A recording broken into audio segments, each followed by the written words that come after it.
તો સ્વાગત છે આપ સૌનું મારી ચેનલ પર। તો મિત્રો આ વિડીયોમાં આપણે જોઈશું ધોરણ 9 સામાજિક વિજ્ઞાન બરાબર વાર્ષિક પરીક્ષા 2025નું મોસ્ટ આઈએમપી પેપર। તો મિત્રો હું તમારા માટે સોલ્યુશન પેપર મૂકીશ। તમારી તૈયારી થઈ જ ગઈ હશે તો હવે તમે આ વિડીયોને ધ્યાનથી સાંભળો બરાબર ને, જેથી કરીને તમને પેપરમાં વધારેમાં વધારે અને સારા માર્ક્સ લાવી શકો। ઓકે, આ 80 માર્ક્સનું સંપૂર્ણ સોલ્યુશન રહેશે। ઓકે તો મિત્રો તો વિડીયોની તરફ આપણે આગળ વધીએ। ઓકે તો મિત્રો આપણે જોઈ લઈએ, આન્સર જોઈ લઈએ કે આ જોરકા જોરણ છે ને, આ ટીપુ સુલતાન।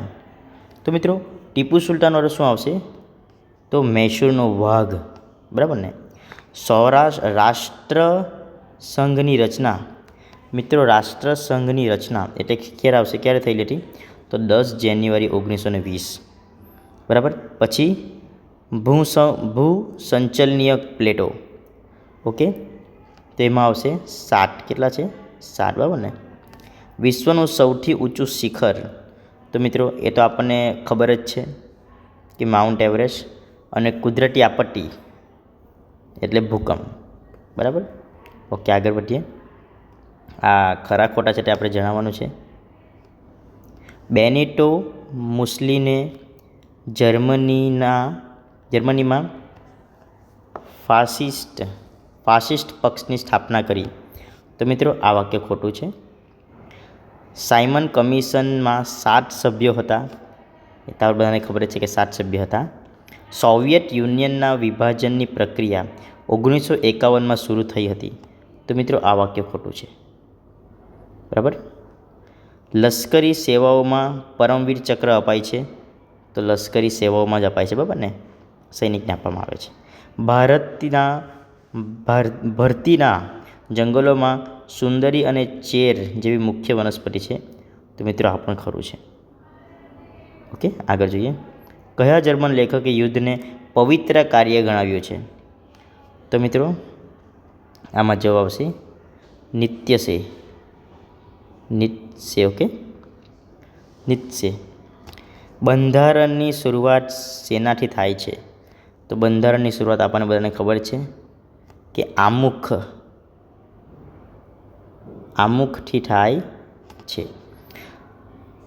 સાર્વત્રિક પુખ્ત વય મતાધિકારમાં કયો સિદ્ધાંત સ્વીકારવામાં આવે છે,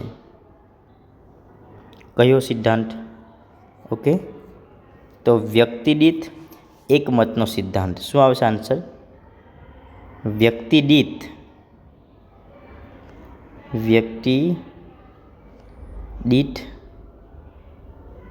એક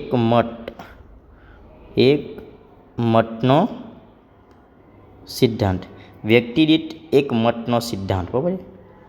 આગળ જોઈએ, ક્ષેત્રફળની દ્રષ્ટિએ ભારત વિશ્વમાં કેટલા ક્રમે આવે છે, એ તો સૌથી સારો સવાલ જે આપણને આવડવું જ જોઈએ, તો 7મા।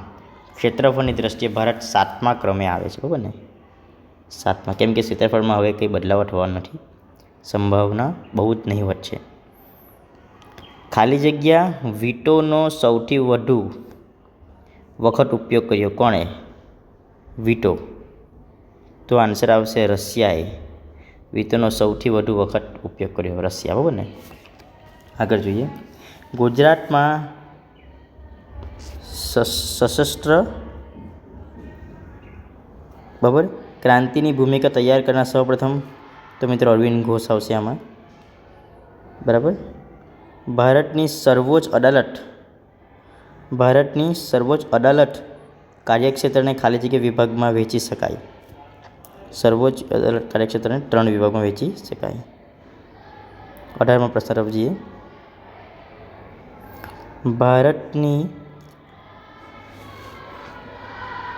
પ્રમાણ સમય રેખા, તો ક્યાંથી, તો ઉત્તર પ્રદેશ આવશે, ઉત્તર પ્રદેશ રાજ્યમાંથી પસાર થાય છે। અસમનું ખાલી જગ્યા નૃત્ય જાણીતું છે, તો અસમનું કયું નૃત્ય, તો બિહુ। અફીણ વિગ્રહ કોની વચ્ચે થયો છે, અફીણ વિગ્રહ તો ઇંગ્લેન્ડ આવશે જ, ઇંગ્લેન્ડ સાથે ચીન છે મિત્રો, ઓકે ઇંગ્લેન્ડ અને ચીનની વચ્ચે। પછી યુએન દિવસ ક્યારે વિશ્વભરમાં ઉજવવામાં આવે છે, તો આવશે 24 ઓક્ટોબરે. કયા દિવસે? 24 ઓક્ટોબરે. બરાબર. કઈ જમીન રેગુર? રેગુર એટલે કાળી જમીન મિત્રો. કાળી જમીન એટલે રેગુર. ઓકે. દ્વીપ કલ્પીય નદીઓ માટે કયો ઘાટ મુખ્ય જળ વિભાજક બને છે? તો મિત્રો જવાબ આવશે પશ્ચિમ ઘાટ. ઓકે. અને વાતાવરણમાં વિક્ષોભથી રચાતા તોફાનોની પવનની સંયુક્ત રાજ્ય. તો મિત્રો આમાં આવશે ટોર્નેડો. ઓકે મિત્રો, વિભાગ બી તરફ જઈએ. હવે 2 ગુણના છે અને તેમાંથી તમારે માંગ્યા મુજબ લખવાના છે. તો તમે સવાલ જોઈ લેજો તમને આવડતા છે કે નથી. વેલેસ્લીએ સહાયકારી યોજના અંતર્ગત કેટલાક રાજ્યો ખાલસા કર્યા હતા? વ્યક્તિ પરિચય આપો. મેડમ કામા, મેડમ મીખાઈ કામા. ઓકે.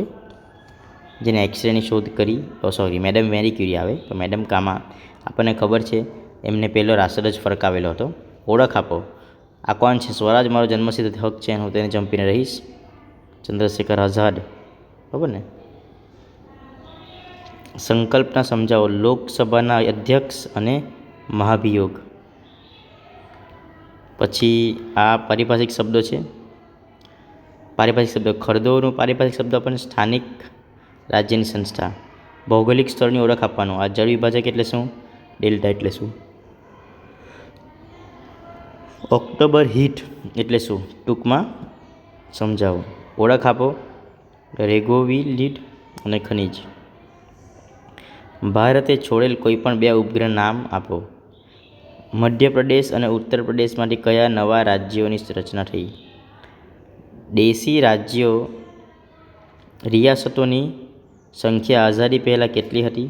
તેનું એકાંકીકરણ કોણે કર્યું? ને રાષ્ટ્રસંઘના ઉદ્દેશો જણાવો. રોલેટ એક્ટ કોણે કારો કાયદો કહ્યો છે તે જ કહેવાનું છે. રોલેટ એક્ટને કારો કાયદો કોણે કહ્યો છે? બરાબર. ટૂંક નોંધ લખો. Simon commission. બહુ જ ઇઝી છે, સરસ છે. ક્યુબાની કટોકટી, તેમાં ટૂંક નોંધ. પછી મૂળભૂત હકો વિશે ટૂંક નોંધ, આ તો તમને આવડતી હશે. લોક અદાલત વિશે ટૂંક નોંધ, મોટેભાગની ટૂંક નોંધ છે. રાજ્ય નીતિના માર્ગદર્શક સિદ્ધાંતની સમજૂતી આપવાની છે. પછી જંગલના જતન માટેના ઉપાયો મિત્રો બહુ જ જરૂરી છે આપણા માટે. જંગલનું પર્યાવરણીય મહત્ત્વ સમજાવો. જો પૂરની પરિસ્થિતિનું નિર્માણ થાય ત્યારે તમે શું કરશો? ભૂકંપની પરિસ્થિતિમાં તમે કેવી રીતે તકેદારી દાખવશો? બરાબર. આ બધા માર્ક્સ છે. 4 માર્ક્સના સવાલ જુઓ ને. આ 4 માર્ક્સના તમારે પેપરમાં આવશે. તો મિત્રો વિડીયો ગમ્યો હોય તો લાઈક કરો, શેર કરો, સબસ્ક્રાઈબ કરો અને બીજા વિડીયો જોઈતા હોય તો પણ મને કમેન્ટ કરો. Thank you.